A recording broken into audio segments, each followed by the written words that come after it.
ప్రపంచ క్రైస్తవులైన వార్లరా, ఈ రాత్రి కాలమున మీ అందరికీ నా శుభవచనములు, నా శుభాశీస్సులు. దేవుడు మిమ్మలను, మీ కుటుంబ సభ్యులను ఆశీర్వదించాలని నిండు మనసుతో కోరుకుంటూ ఉన్నాను. నేను మీకోసం ప్రార్థన చేస్తున్నాను ప్రతిరోజు. దేవుని ప్రజలైన వార్లరా, ఈరోజు నేనేం చెప్పాలి అని నేను మీకు నిర్ణయించుకున్నానంటే, దేవుని సృష్టి ధర్మం ఏమిటి? దేవుడు న్యాయాధిపతి అయిన దేవుడు, తన సర్వ సృష్టికి న్యాయ తీర్పు తీర్చే దేవుడు, అందరికీ ఒకే ధర్మాన్ని నిర్ణయించిన దేవుడు. మరి ఈ భూలోకంలో నిర్ణయించిన తన సృష్టి ధర్మం ఏమిటి అని నేను మీకు చెప్పాలనుకొని ఈరోజు చెప్తున్నాను. దేవుని ప్రజలైన వాళ్ళరా, ఈ భూలోకంలో ఉన్నవాడు అయిన దేవుడు, సృష్టికర్త అయిన దేవుడిగా ఈ భూలోకంలో నరులను సృష్టించిన తర్వాత, ఆదామును హవ్వలను సృష్టించిన తర్వాత, వారి సంతానము ఈ భూమి మీద విస్తరిస్తున్న కొద్దీ వారిలో కొందరు దేవునికి వ్యతిరేకంగా పాపాలు చేశారు. ఇది ఎప్పుడు జరిగిందంటే, ఆదాము సంతానము ఈ భూమి మీద విస్తరిస్తున్నప్పుడు కొన్ని తరాలప్పుడు జరిగిన సంఘటనను దేవుడు నాకు చెప్పాడు.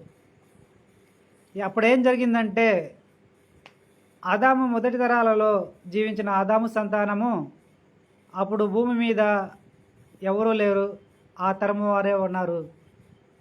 అప్పటి వరకు కూడా అక్కడ జీవించిన ప్రజలు, ఆ కాలంలో జీవించిన ప్రజలు, ఆదాము సంతానము, వాళ్ళు కంటి కనబడే శరీరం కోసమే జీవించడం ప్రారంభించారు. కంటి కనబడే శరీర అవసరతలను సంబంధించిన వాటిని సంపాదించుకోవటమే జీవితంగా ఎంచి జీవించారు. వాటి కోసము దేవుని ఆజ్ఞను అతిక్రమించి పాపాలు చేసి చనిపోయారు. వాళ్ళు పాపాలు చేయటం వలన వాళ్ళ శరీరాల్లోకి అపవిత్రత వచ్చింది. దేవుని ఆజ్ఞ అతిక్రమణ పాపము. ఆ పాపమే ఫలితం అపవిత్రత వస్తుంది. ఆ అపవిత్రతతోనే ఆదాము మొదటి సంతానములో జీవించిన ప్రజలు జీవిస్తూ ఉన్నారు, పాపం చేస్తూ. కొందరు పాపం చేసిన తర్వాత, వాళ్ళు చనిపోయిన తర్వాత వారి ఆత్మలోకి ఆ అపవిత్రత అనేది వెళ్ళింది. వాళ్ళ శరీరాన్ని ఎప్పుడైతే జీవాత్మగా ఉండేవారు వీడారో, అప్పుడు వాళ్ళ శరీరంలో అప్పటి వరకు ఉండ అపవిత్రత వాళ్ళ ఆత్మలోకి చేరింది. అంటే జీవాత్మైన వారిలోకి చేరింది. జీవాత్మైన వారిలోకి చేరిన ఆ అపవిత్రతతో వాళ్ళు అపవిత్రాత్మలుగా మారారు. అపవిత్రాత్మలుగా మారిన వాళ్ళని దేవుడు తన రాజ్యానికి తీసుకోలేదు. దేనికి అంటే, మొదటి కారణము వాళ్ళు దేవుని ఆజ్ఞను అతిక్రమించినందుకు, దేవునికి ఇష్టం లేని రీతిగా జీవించినందుకు, దేవునికి ఇష్టం లేని కార్యాలు చేసినందుకు, దేవునికి ఇష్టం లేని పాప జీవితాన్ని జీవించినందుకు దేవుడు వారిని, జీవాత్మైన వారిని తన రాజ్యానికి తీసుకోలేదు. ఇంకా దేవుడు పరిశుద్ధుడు కనుక తన పరలోక రాజ్యాన్ని కూడా పరిశుద్ధంగానే ఉంచుకున్నాడు. అలా పరిశుద్ధంగా ఉంచుకోవడం వలన దేవుడు తన పరలోక రాజ్యంలోకి పరిశుద్ధులను మాత్రమే రాణిస్తున్నాడు. పరిశుద్ధులు మాత్రమే పరలోక రాజ్యంలో జీవిస్తూ ఉంటారు. ఎందుకంటే దేవుడు పరిశుద్ధుడు కనుక. అందుకే అపవిత్రాత్మలుగా మారిన వారిని దేవుడు తన రాజ్యానికి తీసుకోలేదు. అపవిత్రాత్మలుగా మారిన ఆనాటి ఆదాము సంతానము మొదటి తరములో జీవించిన కొందరు మనుషులను దేవుడు ఈ భూమి మీదనే ఉంచాడు. వాళ్ళని దేవుడు ఈ భూమి మీదనే ఉంచటం వల్ల వాళ్ళు ఎలాగ జీవించారు అంటే, దేవుడే చెప్పాడు. దేవుడు నాకేం చెప్పాడంటే, దేవుడు చెప్పిన సంగతులనే ఇప్పుడు నేను మీకు చెప్తున్నాను. ఏది కూడా నా సొంత మాట కానే కాదు. కనుక నేను చెప్పే ప్రతి విషయం కూడా దేవుడు నాకు బయలుపరిచిన వాటినే నేను మీకు చెప్తున్నాను. దేవుడు నాతో ఎలాగా మాట్లాడతాడు అంటే, ఆనాడు ఆదామును ఎంచుకున్నప్పుడు, ఆదామును సృష్టించినప్పుడు ఆదాముతో తన 2 పెదాల నుండి స్వరాలను పంపుతూ ఆ స్వరాలతోనే మాట్లాడాడు దేవుడు. ఇంకా దేవుడు అబ్రహాముతో, ప్రవక్తలతో, నాయకులతో ఎలాగైతే మాట్లాడాడో అలాగే మాట్లాడుతున్నాడు నాతో. మరి ప్రవక్తలతో, నాయకులతో దేవుడు ఎలాగ మాట్లాడాడంటే, దేవుడే చెప్పాడు. నాకేం చెప్పాడంటే, నేను సర్వశక్తిమంతుడైన దేవుడను. నేను నా నోటి మాట పలికితే సృష్టి కలుగుతుంది. అందుకే నేను నా నోటి మాట పలకకుండా, నా నోరు తెరవకుండా, నా నోరు మూసి నా 2 పెదాల నుండి స్వరాలను ఈ భూలోకంలో జీవిస్తున్న నా జనుల వద్దకు పంపి ఆ స్వరాలతోనే నేను మాట్లాడుతూ ఉంటాను. వారితో మాట్లాడిన రీతిగానే ఇప్పుడు నీతో కూడా మాట్లాడుతున్నాను అని దేవుడు చెప్పాడు. దేవుని జనులైన వాళ్ళరా, ఈ విషయాన్ని మీరు తెలుసుకోండి. ఇప్పుడు దేవుడు ఎలాగ మాట్లాడతాడో అని నాకేం చెప్పాడంటే, మొదటి తరంలో అప్పుడు జరిగిన సంఘటనను, ఆనాటి అపవిత్రాత్మగా మారిన ఆదాము సంతానం మొదటి తరంలో కొందరు వాళ్ళ శరీరాలను దూర ప్రాంతాలకు తీసుకెళ్ళి పూడ్చిపెట్టినప్పుడు బ్రతికి ఉండేవాళ్ళు. ఆ చనిపోయిన వాళ్ళు జీవాత్మ అయిన వారు వాళ్ళ శరీరాలపైననే తిరుగుతూ వాళ్ళని పూడ్చిపెట్టిన స్థలంలోకి వెళ్ళి అక్కడ వాళ్ళ పూడ్చిపెట్టిన స్థలం వద్దనే అక్కడనే పనుకుంటూ అక్కడనే జీవించేవాళ్ళు అని చెప్పాడు. ఇంకా వాళ్ళు వాళ్ళు దేవునికి మొరపెట్టుకున్నారంట. ఏమనంటే, దేవా, మేమెప్పుడు కూడా మిమ్మల్ని పూడ్చిపెట్టినా, మా శరీరాలను పూడ్చిపెట్టినా ఇక్కడ జీవించలేకపోతున్నాము. మేము మనుషుల మధ్యకి వచ్చి జీవించే అవకాశాన్ని మాకు ప్రసాదించదేవా అని వేడుకున్నాయంట ఆనాటి ఆత్మలు అన్నీ, అపవిత్రాత్మగా మారిన వాళ్ళు అందరూ. అప్పుడు దేవుడేం తలంచాడంటే, ఈ అపవిత్రాత్మగా మారిన వాళ్ళు కూడా నేను సృష్టించుకున్న నా జనులే కనుక అని తలంచి దేవుడు చెప్పాడంట, సరే మీరు మీ సమాధులను వీడి మనుషుల మధ్యకి వెళ్ళి జీవించండి అని దేవుడు ఆ మృతి నొందిన వాళ్ళకి, ఆ అపవిత్రాత్మగా మారిన వాళ్ళకి చెప్పాడంట, ఆజ్ఞాపించాడంట. అప్పుడు ఆ అపవిత్రాత్మలుగా మారిన ఆ ప్రజలైన వాళ్ళు మనుషుల మధ్యకి వచ్చి అక్కడ జీవించటం ప్రారంభించారు. వాళ్ళు ఎప్పుడైతే మనుషుల మధ్యకి వచ్చి జీవించడం ప్రారంభించారో అప్పుడు ఆ అపవిత్రాత్మలుగా మారిన వాళ్ళకి భూమి మీద జీవిస్తున్న వాళ్ళు కంటి కనబడతారు.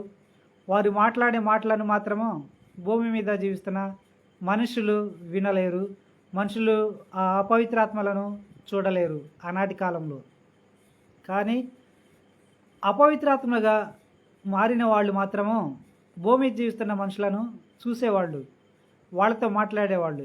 కానీ భూమి మీద జీవిస్తున్న మనుషులు మాత్రము వాళ్ళని చూసేవాళ్ళు కాదు. వారి మాటలు భూమి మీద జీవిస్తున్న మనుషులకు వినపడేవి కాదు. అప్పుడు అపవిత్రాత్మలకు ఎక్కువగా రోదన కలిగేది, ఎక్కువగా ఏడుపు వచ్చేది, బాధ ఎక్కువగా ఉండేది, శోధన ఎక్కువగా ఉండేది, దిగులు ఎక్కువగా ఉండేది. ఎందుకంటే తన సొంత వారు పిలుస్తున్నా కూడా పలకట్లేదని, వారికి మేము కంటికి కానట్లేదని, వారి మధ్య శరీరంతో కలిసి జీవించట్లేదని, అపవిత్రాత్మగా మారిన వారికి ఎక్కువగా కోపోద్రేకాలు పెరిగాయి, ఈశ్వర దోషాలు పెరిగాయి. వాళ్ళ మీద వాళ్ళకి అసహ్యం వేసేది, వాళ్ళ బంధువుల మీద, వారి కుటుంబ సభ్యుల మీద కోపం వచ్చేది. ఎందుకంటే వారి మాటలను వాళ్ళు వినలేకపోతున్నారని, వాళ్ళకి చెప్పిన వాటిని వాళ్ళ కంటికి కానపడలేదని, మేము వారికి కానొస్తున్నా కూడా మేము వాళ్ళకి కానరావటం లేదు, వారు మాకు కానొస్తున్నారని బాధతో అపవిత్రాత్మలుగా మారిన వాళ్ళు ఎక్కువగా కోపోద్రేకాలతో, ఈర్ష్యదోషాలతో ఇట్లా జీవిస్తూ ఉండేవాళ్ళు. ఆ అపవిత్రాత్మలుగా మారిన వాళ్ళు వాళ్ళకి నచ్చినంతసేపు వాళ్ళ కుటుంబ సభ్యులతో కలిసి జీవిస్తూ ఉండేవాళ్ళు, ఇంకా మనుషుల మధ్య జీవిస్తూ ఉండేవాళ్ళు. మరలా వాళ్ళ శరీరము గుర్తుకు వచ్చి వాళ్ళ శరీరాన్ని పూడ్చిపెట్టిన స్థలము వరకు వెళ్ళి అక్కడ జీవిస్తూ ఉండేవాళ్ళు. మరి ఆ అపవిత్రాత్మలైన వారిని దేవుడు సమాధుల వద్దకు పంపుతూ ఉంటాడు. దేవుడు చెప్పాడు, నాకు ఏం చెప్పాడంటే, భూమి మీద జీవిస్తున్న నా జనులైన వాళ్ళు తెల్లవారుజామున 3 గంటలకు, మధ్యాహ్నము 3 గంటల నుండి, తెల్లవారుజామున 3 గంటల నుండి నా జనులు నాకు మొరపెట్టుకునే మొరను నేను ఆలకించి వాళ్ళ జీవితాలలో నా క్రియలు చేస్తాను. నా జనులు మొర ఆలకించడానికి నేను నిర్ణయించిన సమయం అది. ఆ సమయంలో మనుషుల మధ్య జీవిస్తున్న నా జనుల మధ్య తిరుగుతూ ఉన్న అపవిత్రాత్మలు అన్నిటినీ కూడా నేను సమాధుల వద్దకు పంపుతాను. దేనికి అంటే, నా జనులైన వాళ్ళు నాకు మొరపెట్టుకుంటున్నప్పుడు ఈ అపవిత్రాత్మలు నా జనులను శోధించకుండా ఉండటానికి, డిస్టర్బ్ చేయకుండా ఉండటానికి నేను అలాగా అపవిత్రాత్మలుగా మారిన వారిని సమాధుల మధ్యకు పంపుతాను అని దేవుడు చెప్పాడు. దేవుని జనులైన వాళ్ళరా, తెల్లవారుజామున 3 గంటలప్పుడు, మధ్యాహ్నము 3 గంటలప్పుడు మీ దేవుడు మీ ప్రార్థనలను ఆలకించి మీరు కోరుకున్నది మీ జీవితంలో చేస్తూ ఉంటాడు. అది దేవుడు మీ ప్రార్థనలు వినే సమయము కనుక ఇకనైనా మీరందరూ గుర్తుపెట్టుకొని తెల్లవారుజామున 3 గంటలకు ప్రార్థన చేయడాన్ని అలవాటు చేసుకోండి. లేదా మధ్యాహ్నం పూట 3 గంటలప్పుడు ప్రార్థన చేయటాన్ని అలవాటు చేసుకోండి. ఆ ప్రార్థనలు మీరు ప్రార్థన చేసినప్పుడు మీ ప్రార్థనల అనుసారంగా దేవుడి కార్యాలు చేసేది ఆ సమయంలోనే. ఆ సమయాన్నే దేవుడు కేటాయించాడు మీకు మీ మొరలు అన్నిటినీ ఆలకించటానికి. ఈ మాట నా సొంత మాట కాదు, కానీ దేవుడు నాకు ఏదైతే చెప్పాడో దానినే నేను మీకు చెప్తున్నాను. ఏది కూడా నా సొంత మాట కానే కాదు అని మీరు గుర్తించండి. ఈ అపవిత్రాత్మగా మారిన వాళ్ళని ఆ సమయంలో దేవుడు సమాధుల మధ్యకి పంపుతాడు. మరి అప్పటి వరకు అపవిత్రాత్మలుగా మారిన వాళ్ళు వారి కుటుంబ సభ్యులతో ఎలాగ జీవిస్తారు అంటే, వారి కుటుంబంలో వారికి నచ్చిన వారిని ఎంచుకొని వారి శరీరంలోకి ప్రవేశించి వాళ్ళ జీవితాన్ని జీవిస్తూ ఉంటారు. ఎందుకు అలా జీవిస్తారంటే, వాళ్ళ ప్రేమించారు కనుక, వాళ్ళ కుటుంబ సభ్యులను ప్రేమించిన వాళ్ళని వారిని ఎంచుకొని వాళ్ళ శరీరాల్లోకి ప్రవేశించి వాళ్ళ శరీరాన్నే తమ శరీరంగా అనుకొని జీవిస్తూ ఉంటారు. వాళ్ళ జీవితాన్ని పోలిన జీవితాన్నే జీవిస్తూ ఉంటారు. అంటే వాళ్ళు ఆనాటి కాలంలో వేటాడే మనుషులైతే ఆ అపవిత్రాత్మలు కూడా వేటాడే మనుషులుగానే జీవించేవి.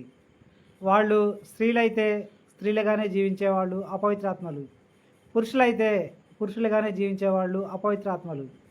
ఇలాగా జీవిస్తూ ఉండేవాళ్ళు అపవిత్రాత్మలు. అపవిత్రాత్మలుగా మారిన వాళ్ళు దేవుడు వారిని కూడా సృష్టించాడు కనుక దేవుడు తలంచాడు. ఏమని తలంచాడంటే, ఈ భూలోకంలో నేను మనుషులను ఎలాగైతే సృష్టించుకున్నానో ఈ అపవిత్రాత్మలను కూడా నేనే సృష్టించుకున్నాను అని తలంచి వారికి, అపవిత్రాత్మగా మారిన వారికి, మనుషులైన వారికి ఈ భూమి మీద జీవించే అవకాశాన్ని ఇచ్చాడు. ఇది దేవుడు చేసిన తన సృష్టి ధర్మము. అవును, దేవుడు మనుషుల మధ్య చేసిన సృష్టి ధర్మమే ఇది. సజీవులైన మనుషులైన వాళ్ళు, మృతులైన అపవిత్రాత్మలుగా మారిన వాళ్ళు ఇద్దరు కూడా ఈ భూమి మీద జీవిస్తూ ఉంటారు. ఇది నిజం, ఇది సృష్టి ధర్మం. మరి వాళ్ళు ఎలాగ 3 ఋతువులు అవుతారు అంటే, వాళ్ళు శరీరంలో ఉన్నంత వరకే వాళ్ళు దేవుని ముందు సజీవులుగానే కనబడతారు. వాళ్ళు ఎప్పుడైతే వాళ్ళ శరీరాన్ని వీడారో అప్పుడు మృతి నొందిన వాళ్ళుగా మారారు. మృతి నొందిన వాళ్ళకి దేవుడిగా లేడు. కానీ భూమి మీద బ్రతికి ఉండ మనుషులైన వాళ్ళు సజీవులుగా ఉన్నారు కనుక జీవాత్మైన నరులు వాళ్ళ శరీరంలో ఉండి భూమి మీద జీవిస్తున్నారు కనుక వాళ్ళు సజీవులుగానే ఉన్నారు. సజీవులుగా ఉన్న వాళ్ళకి మాత్రమే దేవుడిగా ఉన్నాడు. దేవుడు వీరి జీవితాన్ని బట్టియే వారికి క్రియలను చేస్తూ ఉంటాడు. వారి జీవితంలో మృతి నొందిన అపవిత్రాత్మలుగా మారిన వాళ్ళకి వాళ్ళ శరీరం మృతి నొంది కనుక వాళ్ళు మృతులైన వాళ్ళు. ఏ మనుషులైతే వాళ్ళ శరీరంలోని జీవిస్తారో వాళ్ళు సజీవులైన వాళ్ళు. ఇది నిజం. మరి ఈ సృష్టి ధర్మాన్ని దేవుడు ఎలాగ నిర్ణయించాడంటే, దేవుడు మనుషులను ఎలాగైతే జీవం చేస్తూ ఉన్నాడో సజీవులైన మనుషులను తన సృష్టి అయిన ఈ భూలోకంలో ఎలాగైతే జీవం చేస్తున్నాడో మృతి నొందిన అపవిత్రాత్మలను కూడా దేవుడు అలాగే జీవింపచేస్తూ ఉన్నాడు ఈ భూలోకంలో. ఆ అపవిత్రాత్మలైన వాళ్ళు ఎలాగ జీవిస్తారు అంటే కోపోద్రేకాలతోనే జీవిస్తూ ఉంటారు. ఈర్ష్య దోషాలతోనే జీవిస్తూ ఉంటారు. పగలు ప్రతీకారాలతోనే జీవిస్తూ ఉంటారు. ప్రేమ ఆప్యాయతలతోనే జీవిస్తూ ఉంటారు. ఇంకా అనేక అవలక్షణాలు కలిగి జీవిస్తూ ఉంటారు. మరి ఈ అవలక్షణాలు అన్నీ కూడా ఆ అపవిత్రాత్మలలోకి ఎలాగ వచ్చాయి, ఎక్కడి నుంచి వచ్చాయి అంటే ఈ లోకాధికారి అయిన సాతాను దాని చెడు జ్ఞానాన్ని, దాని చెడు కోరికలను, చెడు ఫీలింగ్స్ని అన్నిటినీ కూడా ఆ అపవిత్రాత్మలలోకి పంపి వాటితో జీవింపచేస్తూ ఉంది. మరి ఆ అపవిత్రాత్మలైన వాళ్ళలోకి సాతాను, లోకాధికారి అయిన సాతాను దాని పాప జ్ఞానాన్ని, పాప కోరికలను ఎలాగ పంపిందంటే అపవిత్రాత్మలుగా మారిన వాళ్ళు ఈ లోకంలో ఉండటం వలన వాళ్ళు సాతాను రాజ్యంలోనే జీవిస్తూ ఉంటారు. సాతాను వారిని లోబర్చుకునిద్ది. సాతాను వారిని తన గాలిలో దాని సింహాసనాన్ని నిర్మించుకుంది కనుక, దాని రాజ్యాన్ని నిర్మించుకుంది కనుక దాని రాజ్యంలో అపవిత్రాత్మలను చేర్చుకొని బానిసలను చేసుకొని ఆ అపవిత్రాత్మలలోకి దాని పాపపు జ్ఞానాన్ని, దాని పాపపు కోరికలను, దాని పాపానికి సంబంధించిన అన్నిటినీ, దాని కోపోద్రేకాలను, పగలు ప్రతీకారాలను, ఈశ్వర దోషాలను, లోకానికి బానిసయ్యే జ్ఞానాన్ని, శరీరానికి బానిసయ్యే జ్ఞానాన్ని, శరీర కోరికలకు బానిసయ్యే ఆ ఫీలింగ్స్ని, కోరికలను అన్నిటినీ అపవిత్రాత్మలోకి పంపింది సాతాను. వాటితోనే అపవిత్రాత్మలు మనుషుల మధ్యకు వచ్చి వారికి నచ్చిన మనిషిని ఎంచుకొని జీవిస్తూ ఉంటాయి. మరి మనుషుల్లోకి ఎందుకు వస్తాయి అపవిత్రాత్మలు అంటే ఆ అధికారాన్ని దేవుడు అపవిత్రాత్మలకు ఎందుకు ఇచ్చాడు? మనుషుల శరీరంలోకి ప్రవేశించి జీవించే అధికారాన్ని దేవుడు అపవిత్రాత్మలకు ఎందుకు ఇచ్చాడంటే భూమి మీద జీవిస్తున్న మనుషులైన వాళ్ళు వారి మాటల ద్వారా, వాళ్ళ క్రియల ద్వారా దేవునికి వ్యతిరేకంగా పాపాలు చేసినప్పుడు ఆ పాపాల నిమిత్తము ఆ మనుషుల వారి సంతానానికి దేవుడు రక్షణను కల్పించడు, రక్షణ వలయాన్ని వేయడు, రక్షణను ఉంచడు. గనక అపవిత్రాత్మలు ఆ రక్షణ లేని వారి సంతానంలోకి అపవిత్రాత్మలు ప్రవేశించి వాటి తెలివితేటలతో, వాటి మనస్తత్వంతో, సాతాను నుండి పొందుకున్న పాపపు జ్ఞానంతో, సాతాను నుండి పొందుకున్న పాపపు తెలివితేటలతో, పాపపు కోరికలతో జీవిస్తూ ఉంటాయి. అందుకే ఆనాటి నుండి కూడా ఈనాటి వరకు కూడా అపవిత్రాత్మలు మనుషుల్లోకి ప్రవేశించడానికి మూల కారణము ఏమిటి అంటే తల్లిదండ్రులైన వాళ్ళు దేవునికి వ్యతిరేకంగా పాపాలు చేసినప్పుడు ఆ పాప ఫలితాన్ని పిల్లల మీద ఉంచుతాడు దేవుడు, సంతానం మీద ఉంచుతాడు కొన్ని తరాల వరకు. అలాగా తల్లిదండ్రులు చేసే పాపానికి దేవుడు పిల్లలకు అపవిత్రాత్మల నుండి, సాతాను నుండి రక్షణను కల్పించడు. దేవుడు వారి చుట్టూ ఉంచిన రక్షణ వలయాన్ని తీసివేస్తాడు. తల్లిదండ్రుల నిమిత్తమే, తల్లిదండ్రులు చేసిన పాపం నిమిత్తమే. కనుక అపవిత్రాత్మలు దేవుని రక్షణ వలయం లేని మనుషులను ఎంచుకొని వాళ్ళ శరీరాల్లోకి ప్రవేశించి జీవిస్తూ ఉంటాయి. ఎలాగా జీవిస్తాయంటే సాతాను నుండి పొందుకున్న పాపపు జ్ఞానంతోనూ, పాపపు కోరికలతోనూ, పాపపు ఫీలింగ్స్తోని, పాపానికి సంబంధించిన అన్నిటితోనే అపవిత్రాత్మలు జీవిస్తూ ఉంటాయి. మరి అవి దేనికోసం జీవిస్తాయంటే శరీరం కోసం జీవిస్తాయి. అపవిత్రాత్మలు శరీరానికి బానిస అయిపోయి శరీరం కోసం జీవిస్తూ ఉంటాయి. శరీర అవసరతలను మనుషులైన వాళ్ళు వారి శరీర అవసరతలను ఆకలి, దప్పిక, నిద్ర, కామం అనే అవసరతలను వేటితోనైతే తీర్చుకుంటారో, ఎవరితోనైతే తీర్చుకుంటారో వాటి రుచికి, వాటి మత్తుకి ఆయా మనుషులకు బానిసలైపోతాయి అపవిత్రాత్మలు. బానిసలైపోయి వాటిని పదే పదే పొందుకోవాలని, వాటి అవసరతలను పదే పదే తీర్చుకోవాలని కోరుకుంటూ మనుషుల శరీరంలో ఉండి కోరుకుంటూ ఉంటారు. బలంగా కోరుకుంటూ ఉంటారు. ఆ కోరికే మనుషుల శరీరానికి తెలుస్తూ ఉంటుంది. ఆదాము మొదటి తరంలో నుండి ఈనాటి తరం వరకు కూడా ఇలాగే జరుగుతుంది. లోకమంతం వరకు వచ్చు అన్ని తరాల వరకు కూడా ఇదే జరుగుతుంది. ఇది నిజం. దేవుని ప్రజలైన వాళ్ళరా, ఈ కాలం నుండి మరి మనుషులైన వాళ్ళు ఈ కాలంలో జీవిస్తున్న మనుషులైన వారిలోకి అపవిత్రాత్మలు జీవిస్తున్నాయి అంటే వారి తల్లిదండ్రులు చేసిన పాప ఫలితానికే వాళ్ళకి దేవుడు రక్షణ వలయాన్ని వేయలేదు. అప్పటి వరకు ఉంచిన రక్షణ వలయాన్ని తీసివేశాడు. అది ఎలాగంటే ఏబు నిమిత్తము, ఏబు సంతానానికి దేవుడు రక్షణ వలయాన్ని కల్పించాడు. వారి చుట్టూ కూడా రక్షణను కల్పించాడు, రక్షణ వలయాన్ని వేశాడు. ఎప్పుడైతే సాతాను దేవుని రాజ్యానికి వెళ్ళి ఏబు నిమిత్తము మాట్లాడుతూ ఏబుని మీద అధికారాన్ని ఇచ్చినప్పుడు అప్పుడు దేవుడు రక్షణ వలయాన్ని తీసివేసినందుకే, ఏబు సంతానం మీద ఉండే రక్షణ వలయాన్ని తీసివేసినందుకే సాతాను వాళ్ళని అందరినీ కూడా మరణానికి అప్పగించింది. అవును, సాతానుకి అంత అధికారం ఉంది. నరులను మరణానికి అప్పగించే అంత అధికారం ఉంది. అందుకే భూమి మీద మనుషులైన వాళ్ళు ఇంకా సజీవులుగా ఉన్నారు అంటే ప్రతి మనిషి చుట్టూ కూడా దేవుని రక్షణ వలయం ఉంది కనుకే. అందుకే మనుషులైన వాళ్ళు బ్రతికి ఉన్నారు, సజీవంగా ఉన్నారు. మీ చుట్టూ రక్షణ వలయం ఉన్నంత వరకు సాతాను మిమ్మల్ని ఏమీ చేయలేదు.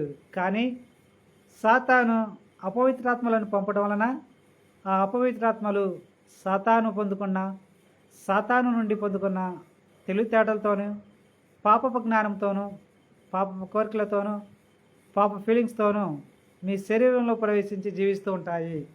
అలాగే ఎందుకు జీవిస్తాయంటే మీ తల్లిదండ్రులైన వాళ్ళు చేసిన పాపము నిమిత్తము దేవుడు మీ శరీరాల చుట్టూ రక్షణ వలయాన్ని వేయలేదు. రక్షణ వలయాన్ని అప్పటి వరకు ఉంచిన రక్షణ వలయాన్ని తీసివేశాడు. అది మీ తప్పు కానే కాదు, మీ తల్లిదండ్రులు చేసిన పాప ఫలితమే. మీ తల్లిదండ్రులు చేసిన పాప ఫలితానికి అపవిత్రాత్మలు మీ శరీరంలో ప్రవేశించాయి.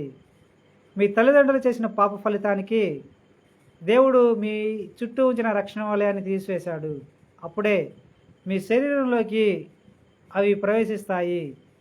అవి మానసిక రోగులుగాను, పిరికి వాళ్ళగాను, భయస్థులుగాను, ఇంకా శరీరానికి బానిస అయిపోయి, శరీర అవసరతలకు బానిస అయిపోయి, లోకంలో ఉన్న వాటిని పొందుకోవటానికి వాటికి బానిస అయిపోయి, శరీర అవసరతలైన ఆకలి, దప్పిక, నిద్ర, కామానికి బానిసలైపోయి జీవిస్తూ ఉంటాయి అపవిత్రాత్మలు. ఇప్పటివరకు జరుగుతుంది ఇదియే. అపవిత్రాత్మలు వాటికే బానిసైపోయాయి. నిరంతరము కూడా వాటి కోసమే ఆలోచిస్తూ వాటిని పొందుకోవటమే జీవితంగా ఎంచి జీవిస్తూ ఉంటాయి. వాటికి కోరుకున్నది దక్కకపోతే అవి కోపోద్రేకాలతో ఉంటాయి, టెన్షన్తో ఉంటాయి, పట్టలేనంత కోపంతో ఉంటాయి. అప్పుడు వాళ్ళు కోరుకున్నది ఏ మనుషుల నిమిత్తమో వారికి దక్కలేదో వాళ్ళ మీద పగలు ప్రతీకారాలను పెంచుకుంటాయి.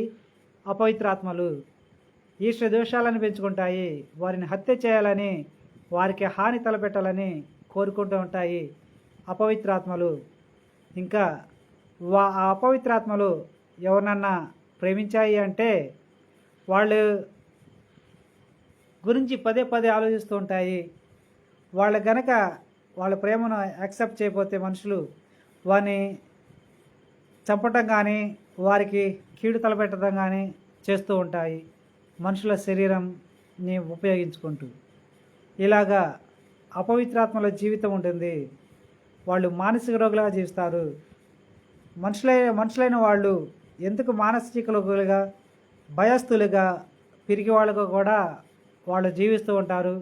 అపవిత్రాత్మలుగా మారిన వాళ్ళు ఎందుకు మానసిక రోగులుగా, భయస్థులుగా, పిరికి వాళ్ళుగా జీవిస్తారు అంటే మనుషులు ఎక్కడ తమని కనిపెడతారో అని నిరంతరం బాధపడుతూ భయపడుతూ ఉంటారు. ఆ భయమే వారికి మానసిక రోగం వస్తుంది, భయం అవుతుంది. అందుకే వాళ్ళు మానసిక రోగులుగాను, భయస్థులుగాను, పిరికివాళ్ళుగాను జీవిస్తూ ఉంటారు. దేవుని ప్రజలైన వారులారా, అపవిత్రాత్మలుగా మారిన వాళ్ళు మానసిక రోగము మనుషుల మానసిక రోగం కాదు, అపవిత్రాత్మల భయము మనుషుల భయం కాదు. మరి అపవిత్రాత్మలకు పట్టిన వాళ్ళు వాళ్ళకి తెలియదు వాళ్ళ శరీరంలో అపవిత్రాత్మలు ఉన్నాయి. మా తల్లిదండ్రులు చేసిన పాపానికి మా శరీరాలలోకి అపవిత్రాత్మలు వచ్చాయనే సంగతిని వాళ్ళు కనిపెట్టలేరు. భూమి మీద జీవిస్తున్న మనుషులైన వాళ్ళు దేనికి కనిపెట్టలేరు అంటే అవి మహిమ శరీరంలో ఉంటారు కనుక. అపవిత్రాత్మగా మారిన వాళ్ళు రక్తమాంస శరీరం ఉండదు కనుక అందుకే మనుషులైన వాళ్ళు వాటిని కనిపెట్టలేరు. కానీ అపవిత్రాత్మలుగా మారిన వాళ్ళు ఏ మనుషుల శరీరంలోకి వెళ్ళి ప్రవేశించి జీవిస్తారో వాటి పాప జ్ఞానాన్ని మాత్రం కనిపెట్టగలరు. మరి ఆ పాప జ్ఞానాన్ని ఎలాగ కనిపెట్టాలి అంటే దేవుడు మెదడుని ఎందుకు ఇచ్చాడంటే మనుషులకు ఆలోచించడానికి మాత్రమే ఇచ్చాడు, జ్ఞానాన్ని సంపాదించుకోవడానికి మాత్రమే ఇచ్చాడు. లోకంలో జీవిస్తూ లోకంలో సంచరిస్తూ జ్ఞానాన్ని సంపాదించుకొని ఆ జ్ఞానాన్ని మెదడులో దాచుకోవడానికి మాత్రమే దేవుడు మెదడునిచ్చాడు. మెదడుకంటూ సొంత జ్ఞానం లేదు, పాప జ్ఞానం లేదు. ఆ పాప జ్ఞానం మొత్తం కూడా ఆ అపవిత్రాత్మల దాన్ని కనిపెట్టడం ద్వారానే వారు ఆ అపవిత్రాత్మలు కనిపెట్టగలరు. ఇంకా మనుషుల శరీరాలకు దేవుడు ఆకలి, దప్పిక, నిద్ర, కామం అనే అవసరతలను ఇచ్చి వాటన్నిటికీ ఒక హద్దునిచ్చాడు. అవన్నీ కూడా వాటి హద్దుల్లో ఉండే ఆ మనుషులకు కలుగుతాయి. మనుషులైన వాళ్ళు మత్తు పానీయాలు తాగడాన్ని, డ్రగ్స్ తీసుకోవటాన్ని, స్మోకింగ్ చేయటాన్ని, వ్యభిచారం చేయటాన్ని అలవాటు చేసుకున్నప్పుడు ఆ అపవిత్రాత్మలుగా మారిన వాళ్ళు వాళ్ళ శరీరంలో ఉండే వాటికి బానిసైపోతాయి. వాళ్ళు ఎప్పుడు తాకాలనుకుంటే అప్పుడు వారిని ప్రేరేపిస్తూ ఉంటాయి. అవి ఆలోచిస్తూ ఉంటాయి. అవి ఆలోచించే ఆలోచనలే మనుషులైన వాళ్ళు వారి తలలో వింటారు. అవి కోరికనే బలమైన కోరికలే మనుషులైన వాళ్ళు వాళ్ళ శరీరంలో గుర్తిస్తూ ఉంటారు. ఇలాగా మనుషులైన వాళ్ళు తెలుసుకున్నప్పుడే వారి శరీరంలో ఉండే అపవిత్ర ఆత్మలను కనిపెట్టగలుగుతారు అని నేను మీకు చెప్తున్నాను. మీరు అపవిత్రాత్మలకు భయపడాల్సిన అవసరం లేదు. అపవిత్రాత్మలు మానసిక రోగులు, భయస్థులు, పిరికివి కనుక ఆ భయపడే వాటికి, ఆ మానసిక రోగులకు, ఆ పిరికి వాటికి మీరు భయపడాల్సిన అవసరం లేదు. మీరు కనుక ధైర్యంగా ఉంటే అవి మీ చుట్టూ ఉండవు, మీలో ఉండవు, మీ నుండి వెళ్ళిపోతాయి. మీరు కనుక భయపడితే అవి మీ భయమే వాటికి ధైర్యం అవుతుంది, మీ భయమే వాటికి బలం అవుతుంది. ఆ బలంతోనే ఆ ధైర్యంతోనే ఆ అపవిత్రాత్మలు మీ శరీరం ద్వారానే బయటకు జీవిస్తూ ఉంటాయి. ఆ అపవిత్రాత్మలు బయటికి ఎలాగ జీవిస్తాయంటే, వారిలోకి ప్రవేశించిన మనుషులోకి ప్రవేశించిన అపవిత్రాత్మలు వాళ్ళ శరీరంతో బయటికి ఎలాగ జీవిస్తాయంటే, మనుషులైన వాళ్ళు రాత్రికాలంలో నిద్రపోవడానికి పనుకున్నప్పుడు ఆ అపవిత్రాత్మలు మెలకుగా ఉండి ఎప్పుడు వాళ్ళ జీవితాన్ని పోలిన జీవితాన్ని జీవిస్తూ ఎప్పుడు ఆలోచిస్తూ ఉంటాయి. అప్పుడు మనుషులైన వాళ్ళు ఏమనుకుంటారంటే, మేము నిద్రపోవడానికి పనుకున్నప్పుడు మాకు వెంటనే నిద్ర రావటం లేదు, మాకేవో గుర్తొస్తున్నాయి, మాకేమేమో గుర్తొస్తున్నాయి అనుకుంటూ ఉంటారు. అవన్నీ కూడా మెదడు ఆలోచించదు. అవన్నీ కూడా మీ శరీరంలో ప్రవేశించిన అపవిత్రాత్మలు ఆలోచించే ఆలోచనలు. మరి కొంతమంది ఏమనుకుంటారంటే, నిద్రకాలంలో పోయేటప్పుడు మాట్లాడుతూ ఉంటారు అనుకుంటారు పక్కవాళ్ళు, గొరగ పెడుతూ ఉంటారు అనుకుంటారు పక్కవాళ్ళు. మనుషుల శరీరము, మనుషులు నిద్రపోయేటప్పుడు శారీరకంగా వాళ్ళకే వాళ్ళు మాట్లాడలేరు, వాళ్ళకే వాళ్ళు గురక పెట్టలేరు. కానీ మనుషుల శరీరాలకు ప్రవేశించిన అపవిత్రాత్మలు మాత్రము మెలకుగా ఉండి మాట్లాడుతూ ఉంటాయి. ఆ మనుషుల నోటిని ఉపయోగించుకుంటూ ఆ మాటలనే పక్కనుండే మనుషులు వింటారు. మనుషులైన వాళ్ళ శరీరాన్ని ఉపయోగించుకుంటూ అవి గొరగ పెడుతూ ఉంటాయి. మనుషుల నోటిని ఉపయోగించుకుంటూ సొల్లు కారుస్తూ ఉంటాయి అపవిత్రాత్మలు. ఇంకా అపవిత్రాత్మలు ఇంకెలాగ జీవిస్తాయంటే, మనుషుల శరీరంతో పురుషులైన వాళ్ళకి రాత్రి కాలంలో సెక్స్ సంబంధమైన స్వప్నాలను వచ్చినప్పుడు ఆ అపవిత్రాత్మలు ఏం చేస్తాయంటే, వాళ్ళ వీర్యాన్ని బయటికి నెట్టివేస్తాయి. అంత అధికారం ఉంది. పురుషులైన వాళ్ళు వాళ్ళ భార్యలతో కూడినప్పుడు కూడా అవి బయటికి నెట్టివేస్తాయి దుష్టశక్తులు అనేవి. అంత అధికారం ఉంది అపవిత్రాత్మలకు నరుల శరీరాల మీద. కనుక వాటికి భయపడాల్సిన అవసరం లేదు. అధికారం ఉండ కూడా అవి వాటి జ్ఞానాన్ని కనుక మీరు కనుక చంపితే, వాటి జ్ఞానం చచ్చిపోతే అవి వాటి జీవితాన్ని అవి జీవించలేవు. కనుక మనుషులైన మీరు అపవిత్రాత్మల జ్ఞానాన్ని చంపండి. అపవిత్రాత్మలోకి సాతాను దాని పాపపు జ్ఞానాన్ని పంపింది కనుక ఆ పాపపు జ్ఞానాన్ని చంపండి. దాని పాపపు కోరికలను పంపింది కనుక వాటిని చంపండి. అప్పుడు అపవిత్రాత్మలు మీ శరీరంతో కలిసి జీవించలేవు, మిమ్మల్ని విడిపోతాయి అని నేను మీకు చెప్తున్నాను. మరలా చెప్తున్నాను, మీరు ధైర్యంగా ఉండండి, వాటికి భయపడమాకండి. అవి పిరికివి, మానసిక రోగులు, భయస్తులు. మీ ధైర్యమే వాటికి పిరికితనం అవుతుంది. మీ ధైర్యమే వాటికి మానసిక రోగం అవుతుంది. మీ ధైర్యమే వాటికి భయం అవుతుంది. ఆ భయంతో, ఆ పిరికితనంతో అవి మీతో, మీ శరీరంతో కలిసి జీవించాలని కోరుకోవు, భయపడతాయి. అవి మీ నుండి వెళ్ళిపోతాయి. కనుక ధైర్యంగా ఉండండి అని నేను మీకు చెబుతూ ఇంతటితో ముగిస్తున్నాను. దేవుడు మిమ్మలను, మీ కుటుంబ సభ్యులను ఆశీర్వదించాలని నిండు మనసుతో కోరుకుంటూ ఉన్నాను. దేవుడు మీ మధ్య చేసిన తన సృష్టి ధర్మం ఇది. ఈ సృష్టి ధర్మానికి మీరందరూ కూడా విధేయత చూపండి, జ్ఞానవంతులై ఉండి. అపవిత్రాత్మలను, మనుషులను ఇద్దరిని కూడా దేవుడు ఈ లోకంలో జీవము చేస్తూ ఉన్నాడు. మనుషులను ఎలాగైతే దేవుడు సృష్టించాడో, అపవిత్రాత్మలుగా మారిన జీవాత్మ నరులను కూడా దేవుడు సృష్టించాడు కనుక అందుకే ఇద్దరిని కూడా జీవము చేస్తూ ఉన్నాడు. సృష్టి ధర్మాన్ని అర్థం చేసుకొని జ్ఞానవంతులై ఉండి దైవదూషణ చేయకుండా దేవుని సృష్టి ధర్మానికి మీ శిరస్సు వంచి విధేయత చూపండి, అదే మీకు మేలుకరం అని చెబుతూ ఇంతటితో ముగిస్తూ ఉన్నాను. దేవుడు మిమ్మలను, మీ కుటుంబ సభ్యులను ఆశీర్వదించాలని నిండు మనసుతో కోరుకుంటూ ఉన్నాను. మీ శ్రేయోభిలాషిగా, మీ కింద మీ పనివాడిగా. Amen, amen, amen.